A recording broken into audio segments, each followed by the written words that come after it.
ขอนอบน้อมอัญเชิญพระธรรมมาสถิตในดวงจิตลูกหลานในขณะที่นั่งสมาธิเจริญจิตภาวนาขอให้ดวงจิตลูกหลานมีสติรู้อาการลมหายใจเข้ามีสติรู้อาการลมหายใจออกมีสติรู้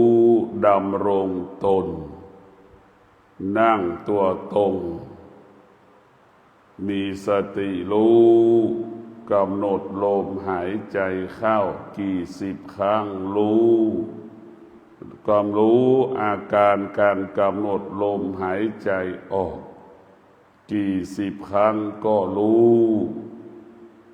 ให้เรามีสติรู้สึกตัวอยู่ตลอดเวลาว่าเรากำหนดลมหายใจเข้ารู้การกำหนดลมหายใจออกสิ่งที่เราควรรู้ก็รู้เรื่องอาการของจิตที่มันเกิดพอใจไม่พอใจที่มันเกิดอาการทุกข์กับสุขให้เรารู้อาการของจิตที่มันเกิดปฏิกิริยาต่อต้านสำแดงอาการเบื่อหน่ายรำคาญอึดอัดหงุดหงิดให้เรารู้แต่เราไม่ยึดติดในตัวรู้เรารู้ว่าเป็นปกติธรรมชาติของจิตที่ไม่ได้ฝึกมันก็เกิดอาการสำแดงอาการเช่นนี้ให้เรารู้อาการของร่างกายนั่งแล้วเกิดความเจ็บปวดตามร่างกายส่วนใดส่วนหนึ่งเช่นนั่งก็เจ็บหลังนั่งก็ปวดขาสิ่งเหล่านี้เป็นอาการของกายให้เรารู้ว่าอาการของกายมันเป็นเช่นนี้เสมอเหมือนกันหมดให้เรารู้เรื่องกายว่าอาการของกายนี่คือมันไม่เที่ยงสิ่งที่เกิดขึ้นที่จิตก็คือสิ่งที่มันดับสิ่งที่มันดับก็คือสิ่งที่มันเกิดมันเป็นเช่นนี้ของมันสิ่งที่มันเกิดอาการสำแดงอาการที่ร่างกายก็เป็นเช่นนั้นก็คือสิ่งที่มันสำแดงอาการก็คือสิ่งที่มันเกิด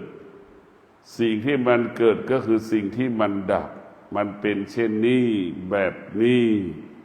มันไม่มีสิ่งใดที่จะยั่งยืนมันไม่มีในร่างกายของเรา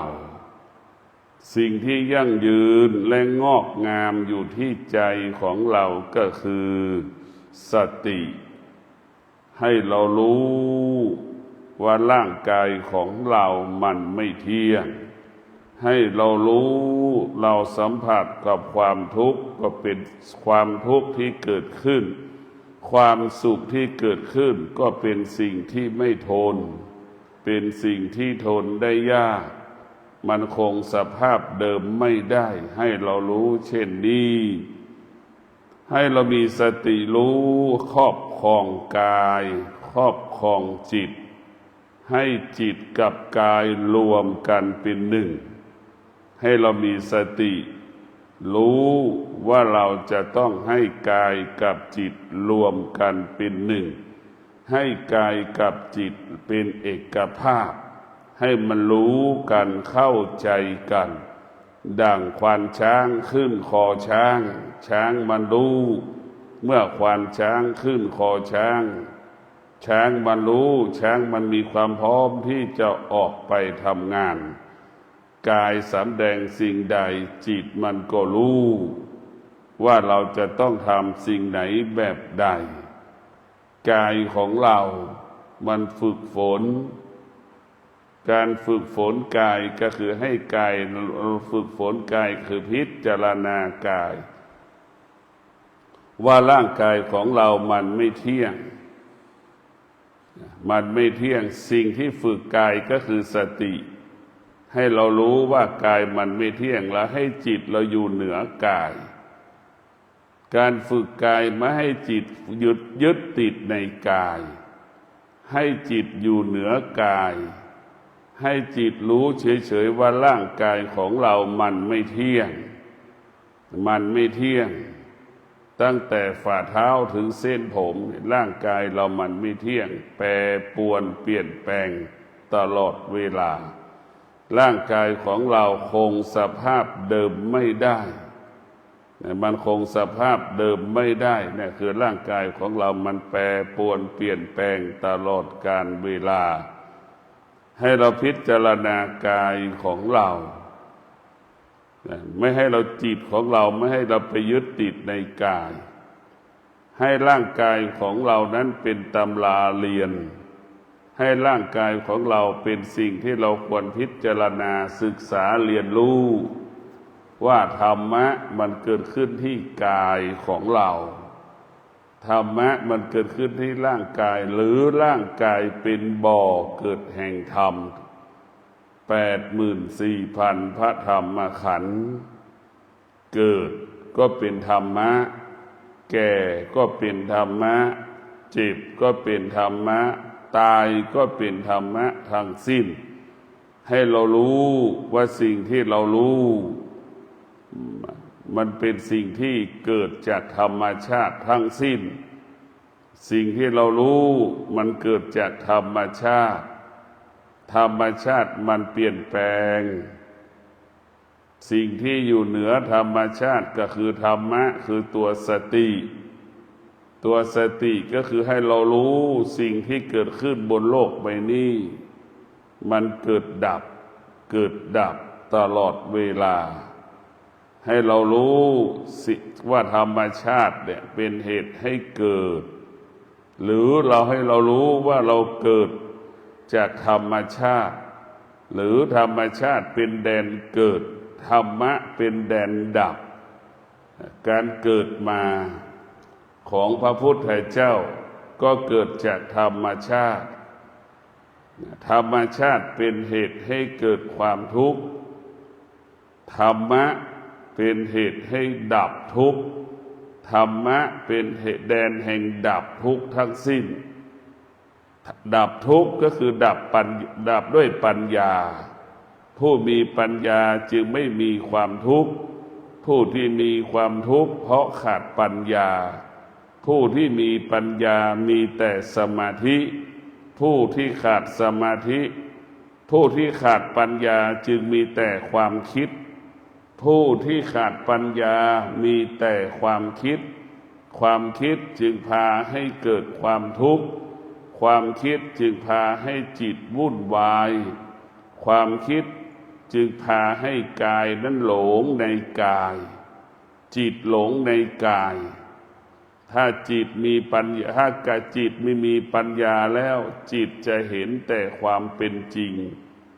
ก็คือจิตนั้นจะเห็นธรรมชาติเป็นความจริงว่าเป็นเช่นนี้เป็นแบบนี้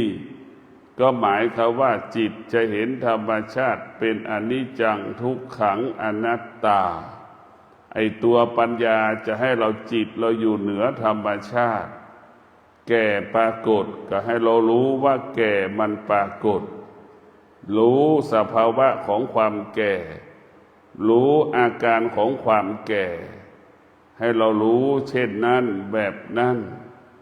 รู้อาการของความเจ็บป่วยที่มันเกิดขึ้นระหว่างที่มันเจ็บป่วย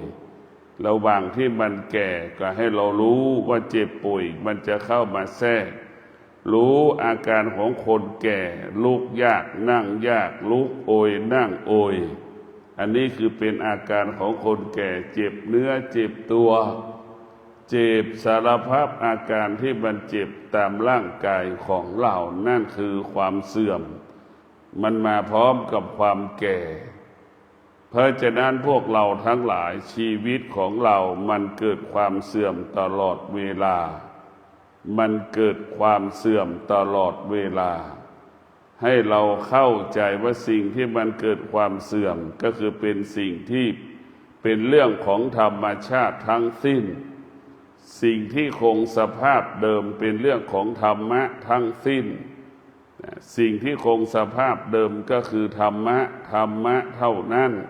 คงสภาพเช่นนี้แบบนี้อย่างนี้เป็นอมตะขอให้พวกเราทุกคนที่ได้มีสติรู้มีสติรู้มีสติรู้ให้เรามีสติรู้เท่านั้นตัวสตินี่แหละจะทำให้เราเป็นคนปกติสตินี่แหละจะรักษาการเป็นมนุษย์สตินี่แหละจะรักษาจิตจะรักษากายให้กายกับจิตเกิดคำว่าสำรวมเมื่อกายกับจิตสำรวมความสงบสุขก็เกิดขึ้นสติระงับยุติสิ่งที่เป็นกิเลสไม่ให้เกิดขึ้นไม่ให้เกิดขึ้นที่กายที่ใจของเราสติคือผู้รู้สติคือผู้รู้สติคือผู้ตื่นตลอดเวลาตื่นต่อความดีตื่นต่อความชั่วปรากฏเราก็ระงับยุติมันเพราะเราตื่นการตื่นก็คือการปฏิเสธที่ไม่ต้อนรับสิ่งที่เป็นอกุศลทั้งสิ้นเรามีสติตื่นตลอดเวลาต้อนรับแต่พระธรรมทั้งสิ้นแล้วเมื่อเรามีสติแล้วนี่กายวาจาใจเราจะสงบเมื่อเรามีสติแล้วเราจะสำรวมกายวาจาใจจะสำรวมให้กายสงบให้ใจสงบตาเห็นรูปก็เกิดการสำรวมตาให้มีสมาธิในการเห็นรูปนั้นๆก่อนที่ตาจะตัดสินใจใดๆตัดสินใจสำเร็จหากตานั้นไม่มีสมาธิหรือตาเราไม่ได้สำรวมตานั้นตัดรู้สิ่งใดก็จะผิดพลาดในสิ่งนั้นเวลาตัดสินใจก็ผิดพลาดตลอดเวลาเพราะฉะนั้นตัวสติก็คือตัวการตัดสินใจ10 ครั้งสำเร็จ10 ครั้งทำการใดๆก็สำเร็จ10 ครั้งทำ10 ครั้งก็สำเร็จ10 ครั้งเพราะมันทำให้เราปกติดังที่บอกว่าสติจะรักษาความดีของกายวาจาใจเมื่อเรามีสติมันก็จะบอกเราว่าทำความดีด้วยกายดังเช่นกายของเรานั่งสมาธิทำความดีด้วยกายทำความดีด้วยวาจาแล้วก็เอาปากเราสวดมนต์ดังคำว่าอิมินาสกาเลนะนี่คือเอาปากเราสวดมนต์เอาตื่นมาทุกครั้งจิตของเราทำความดีด้วยกายวาจาใจของเราก็คือตื่นมาแล้วระลึกถึงพระธรรมเราก็กราบพระนี่เป็นการแสดงความเคารพด้วยกายในกายก็คือมีจิตอยู่ซ่อนอยู่ในกายซ่อนอยู่ในกายเราก็เอาจิตกับกายกราบพระลง1 ครั้งครั้งที่1ครั้งที่2ครั้งที่3เนี่ยทำความดีด้วยกายและทำความดีด้วยใจทั้งกายกับใจมันไปพร้อมกันเมื่อกายกับใจกราบพระพุทธพระธรรมพระสงฆ์แล้วกายกับใจก็จะส่งหน้าที่ไปให้กับปากมันก็จะเทิดทูนบูชาคุณแห่งพระธรรมว่าเป็นสิ่งที่ประเสริฐที่สุดไม่มีที่พึ่งใดเป็นที่พึ่งอันประเสริฐเท่ากับพระธรรมเท่านั้นตนแลเป็นที่พึ่งแห่งตนเราทำความดีด้วยปากเราจะสรรเสริญพระธรรมในตัวสติประกอบไปด้วยกายวาจาใจมันจะทำให้เราระลึกถึงพระธรรมว่าเป็นที่พึ่งอันประเสริฐของเหล่ามนุษย์โลกทุกคนตนแลเป็นที่พึ่งแห่งตน นี่คือความจริงเราจะสังเกตได้เวลาเราเจ็บป่วยเราจะต้องอาศัยตนเองเจ็บป่วยแม่ป่วยลูกก็ไม่ได้ป่วยไปตามแม่แม่ทุกข์ลูกก็ไม่ได้ทุกข์ไปตามแม่เพราะฉะนั้นนี่แหละคือแม่แก่ลูกก็ไม่ได้แก่พร้อมกับแม่เพราะฉะนั้นแก่ก็ได้ตัวเราเองเจ็บป่วยก็ได้ตัวเราเองเนี่ยเราต้องเข้าใจเช่นนี้เพราะฉะนั้นผู้เป็นแม่ทั้งหลายจึงมีสติรู้ว่าลูกนั้นไม่สามารถอยู่กับเราได้แม่ต้องมีสติรู้ว่าลูกนั้นไม่สามารถตอบสนองแม่ได้ตลอดเวลาเช่นเดียวกับลูกก็มีสติรู้ว่าแม่ไม่สามารถอยู่กับเราได้ตลอดเวลามีสติรู้ว่าลูกนั้นไม่สามารถตอบสนองแม่ได้ตลอดเวลาให้เรารู้ก็ให้เรารู้ว่าทั้งแม่ทั้งลูกเป็นเพียงแค่เครื่องมืออำนวยความสะดวกให้กันและกันเท่านั้นให้เรามีสติรู้ว่าแม่ลูกเป็นเพียงเครื่องมืออำนวยความสะดวกในการดูแลซึ่งกันและกันดังเช่นแม่อายุ60ขึ้นไปแล้วแม่ก็ต้องเปลี่ยนฐานะแม่มีสติรู้เปลี่ยนฐานะแม่ไปเป็นเปลี่ยนฐานะแม่ไปเป็นลูกของลูกลูกก็มีสติรู้ว่าแม่แก่แล้วลูกก็ต้องมีสติรู้ว่าจะต้องเป็นรับหน้าที่การเป็นแม่ของแม่เห็นไหมมีสติรู้รับหน้าที่การเป็นแม่ดูแลแม่นี่คือมีสติรู้เช่นนี้เช่นเดียวกับแม่ก็มีสติรู้จะเปลี่ยนบทบาทหน้าที่การจากแม่ให้เป็นลูกถ้าคิดได้เช่นนี้แม่ก็สุขภาพดีแม่ก็อายุยืนแม่ที่มีสติแม่ที่ฝึกฝนจิตแม่ก็จะรู้ว่าอายุมากแล้ว60แม่จะต้องลดบทบาทจากการเป็นแม่ทิ้งฐานะการเป็นแม่ไปเป็นลูกของลูกสาวไปเป็นลูกของลูกชายลูกสาวที่อายุมากแล้วลูกชายที่อายุมากแล้วก็เปลี่ยนฐานะจากลูกไปเป็นฐานะพ่อไปเป็นฐานะแม่สวมวิญญาณพ่อสวมวิญญาณแม่ไปดูแลพ่อแม่ของตนนี่แหละมันเป็นสมมติบัญญัติมันเป็นเช่นนี้มันเป็นเช่นนี้ให้เรามีสติรู้ถ้าพ่อแม่ทุกคนมีสติรู้คิดได้เช่นนี้พ่อแม่จะมีความสุขทุกวันนี้พ่อแม่ไม่มีธรรมะขาดสติแม่จึงยึดติดว่าแม่เป็นแม่ของลูกจึงแม่ต้องลำบากเพราะแม่เป็นแม่นี่แหละแม่จึงลำบากเพราะแม่เป็นแม่พ่อจึงลำบากเพราะพ่อเป็นพ่อนี่แหละทั้งที่พ่อแก่อายุมากแล้วคุณอย่าคิดว่าเป็นพ่อมันสิ่งที่บัญญัติมันอยู่ภายใต้การเปลี่ยนแปลงสิ่งที่มันเปลี่ยนแปลงไม่ใช่ความจริงธรรมะสอนให้เรามีสติเท่าทันสิ่งที่มันเปลี่ยนแปลงดังที่ได้กล่าวว่าพ่อแม่แก่เฒ่าแล้ว60พ่อแม่ต้องเปลี่ยนฐานะการเป็นพ่อเป็นแม่มาเป็นสภาพของลูกที่มีธรรมะก็เท่าทันการเปลี่ยนแปลงรับสภาพเปลี่ยนฐานะบทบาทจากลูกมาเป็นพ่อเป็นแม่เพื่อดูแลพ่อแม่คือพ่อแม่เป็นลูกเราเป็นพ่อเป็นแม่ให้เป็นเช่นนี้ต่างคนก็มีหน้าที่เช่นนี้แบบนี้เรียกว่าธรรมชาติมันจัดสรรปันผลประโยชน์ให้กับมวลมนุษย์อย่างลงตัวและเหมาะสมมันจัดระบบของมันอย่างลงตัวและเหมาะสมเป็นอย่างยิ่งการเรามีสติรู้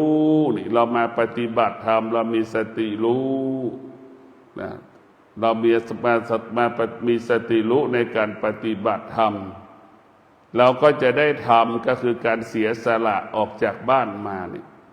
เราเตรียมความพร้อมเรามีสติจิตเรามีสติเราตื่นเห็นไหมเราจะมาปฏิบัติธรรมในจิตมันจะตื่นตลอดว่าจะต้องทำแบบไหนจะต้องไปแก้ไขสิ่งใด เราจะต้องจัดเตรียมความพร้อมเรื่องที่ภาระของบ้านเมื่อพร้อมเสร็จแล้วเรามาก็อยู่วัดสะดวกสบายมันจะเป็นเช่นนี้เป็นแบบนี้ของมันจึงให้พวกเราได้มีสติรู้เมื่อเรามีสติรู้สึกตัวนี่กายก็ต้อนรับความดีใจเราก็ต้อนรับความดีปากเราก็จะสรรเสริญความดี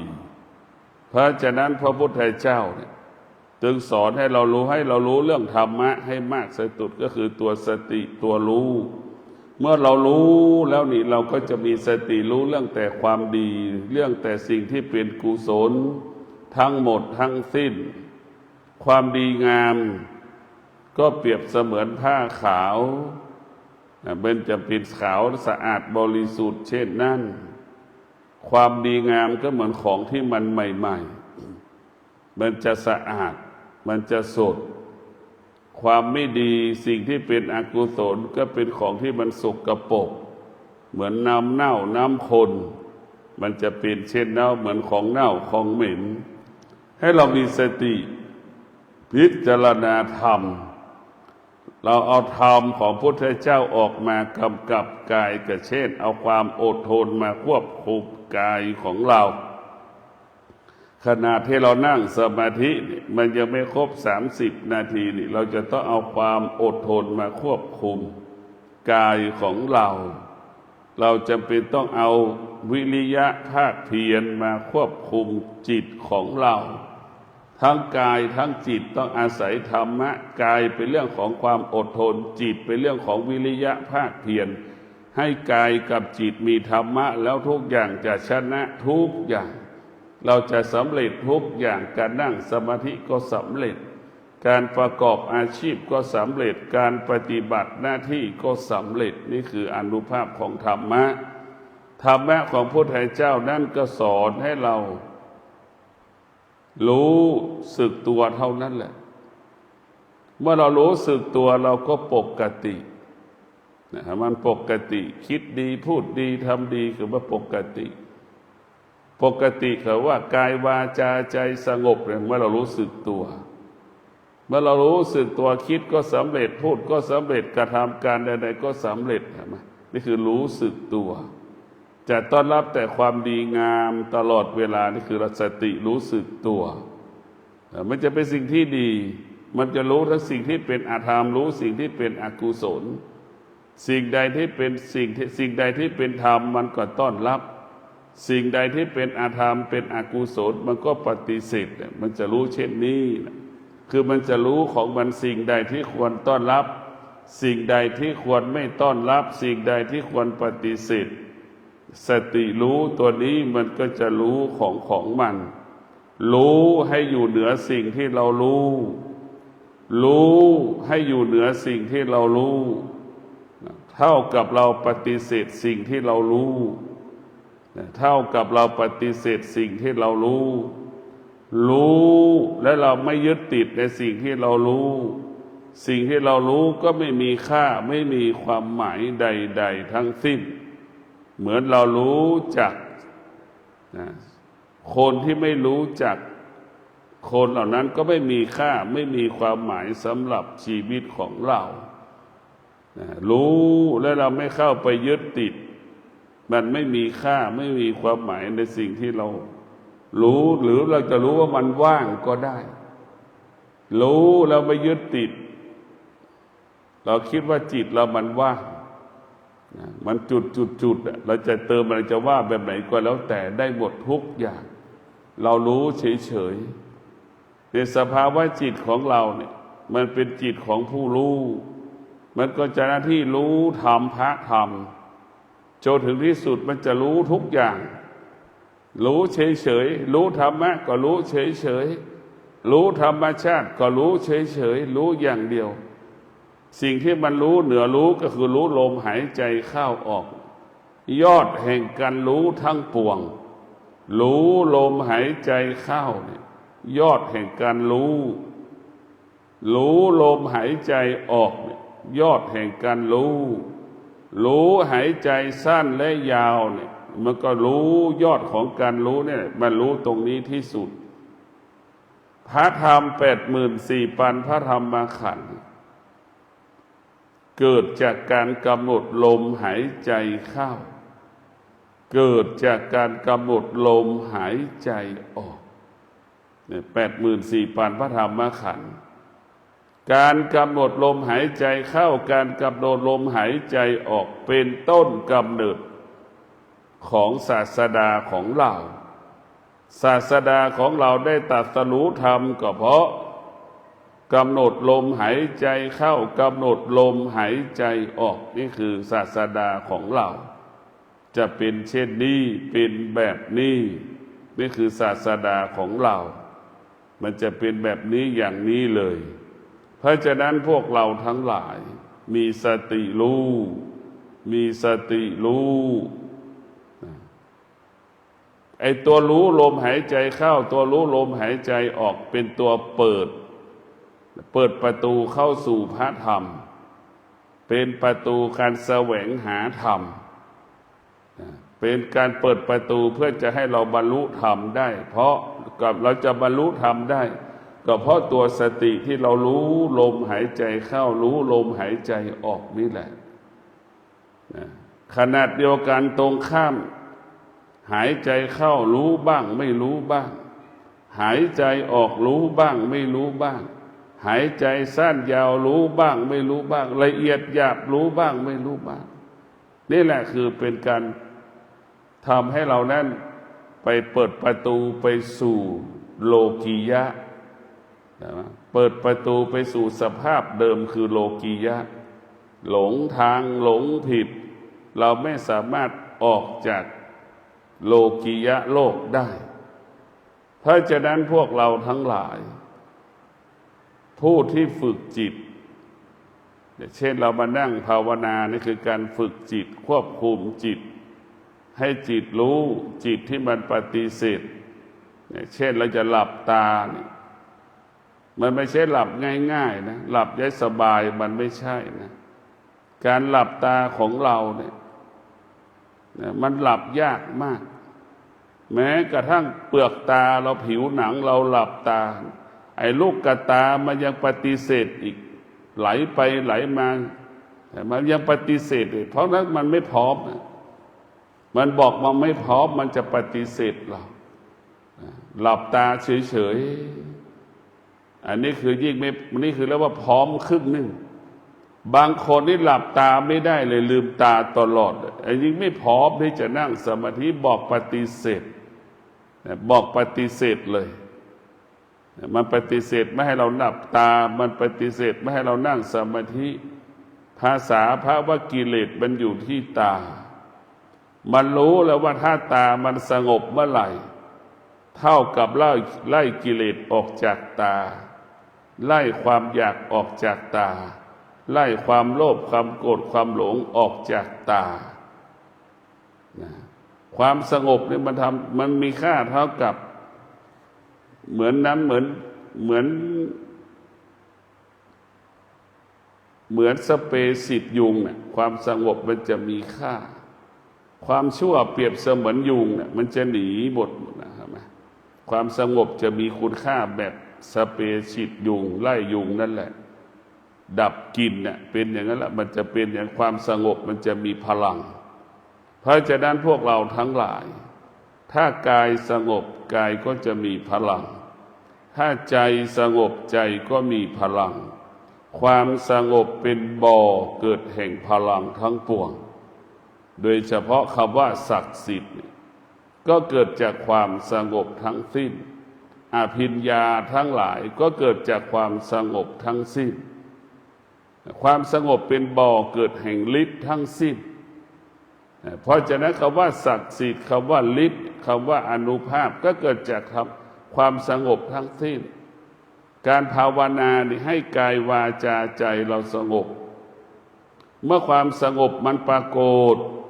เมื่อความสงบมันเต็ม100%เมื่อความสงบมันบริบูรณ์สมบูรณ์เรียกว่าความสงบมันสมบูรณ์แล้วมันจะเป็นปัญญาเมื่อมันเป็นปัญญามันจะรู้แต่เรื่องความจริงความจริงความจริงนี่ร่างกายของเรามันไม่เที่ยงมันจะเข้าใจเช่นนี้ ว่าร่างกายของเราแปรปรวนเปลี่ยนแปลงตลอดเวลาเข้าใจว่ามันเจ็บปวดตลอดเวลาแล้วมันจะเข้าใจว่าลุกก็ยากนั่งก็ยากไม่เข้าใจว่าความเสื่อมมันเกิดหรือความแก่มันเกิดหรือความเจ็บป่วยมันจะเริ่มเกิดแล้วให้มันจะมีสติรู้แบบนั้นแหละเพราะฉะนั้นพวกเราทั้งหลาย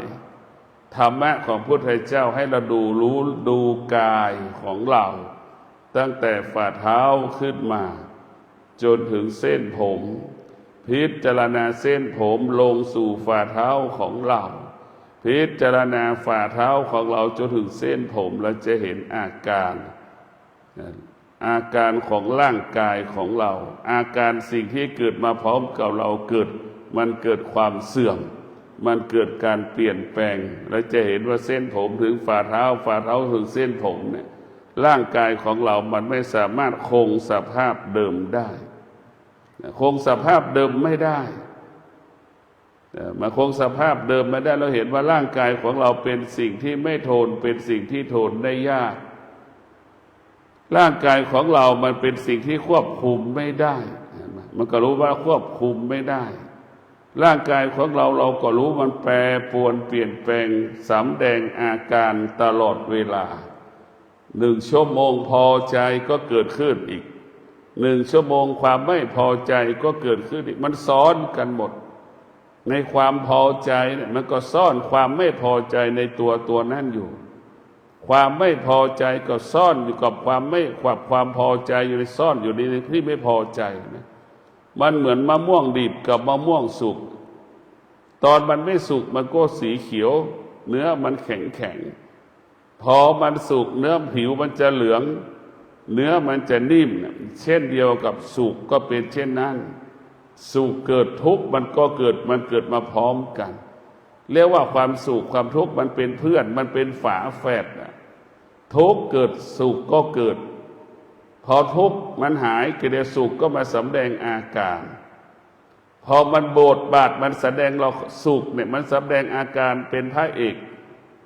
แสดงอาการเป็นนางเอกพอมันเบื่อจากการแสดงอาการเป็นนางเอกเป็นพระเอกเสร็จมันก็ซ่อนด้วยกันเป็นผู้ร้ายต่ออีกเห็นไหมมันเป็นผู้ร้ายอีกมันเบื่อจากการเป็นผู้ร้ายเสร็จมันก็ไปเป็นพระเอกนางเอกต่อนี่แหละมาแสดงอาการหลอกล่อให้เราหลงไหลในความสุขหลอกล่อให้เราเกลียดชังกันเห็นไหมในความทุกข์มันจะเป็นเช่นนี้เพราะฉะนั้นเราทุกข์เพราะเราไม่รู้ไอ้ตัวไม่รู้ก็คือตัวเราไม่ได้ฝึกฝนไอ้ตัวฝึกฝนจิตตัวฝึกฝนกายจะทำให้เรารู้เรื่องกายรู้เรื่องจิตพระพุทธเจ้าสอนให้เราดูกายของเราดูกายของเราให้เอากายของเราเป็นใหญ่เอากายของเราเป็นที่ตั้งกายของเราเป็นสิ่งที่มีคุณค่าและมีความหมายมันมีกายของเราเป็นตำราเรียนชั้นหนึ่งเรียกว่ากายเปรียบเสมือนน้องจิตเปรียบเสมือนพี่นะให้เราเข้าใจกายเราเปรียบเสมือนน้องจิตเราเปรียบเสมือนพี่จิตจะต้องดูแลกายจิตจะต้องศึกษาเรียนรู้เรื่องกายเห็นไหมอบรมกายให้กายเข้าใจอย่างนี้เป็นอย่างนี้จิตของเราเปรียบเสมือนลูกจิตของเราเปรียบเสมือนลูกธรรมะสติเปรียบเสมือนแม่คอยอบรมลูกเห็นไหมนั่นแหละสติจะดูแลกายเหมือนแม่คลอดลูกเห็นไหมสติก็คือแม่ดูแลลูกอย่างดีอย่างละเอียดถ้าสติจะดูแลกายเราให้กายเรานั้นหมดจดผ่องใสเห็นไหมสติก็คือแม่จิตก็คือลูกเหมือนลูกน้อยแม่จะดูแลสนใจใส่ใจอย่างดีเนี่ยถ้าเรามีสติเราก็จะสนใจเรื่องกายสิ่งใดกระทบกายเรารู้สิ่งใดกระทบตาเรารู้สิ่งใดกระทบหูเราก็รู้สิ่งใดกระทบจมูกเราก็รู้สิ่งใดกระทบจิตเราก็รู้เรารู้เท่านั้นให้เรารู้แต่เราไม่ควรไปยึดติดในสิ่งที่เรารู้เกิดที่ตาเกิดที่หู กดที่จมูกเกิดขึ้นที่ลิ้นที่กายที่ใจของเราเราไม่ควรไปยึดติดให้เรารู้เท่านั้นเหมือนเรากินข้าวกินอะไรก็ได้กินให้มันหายหิวเท่านั้นก็พอ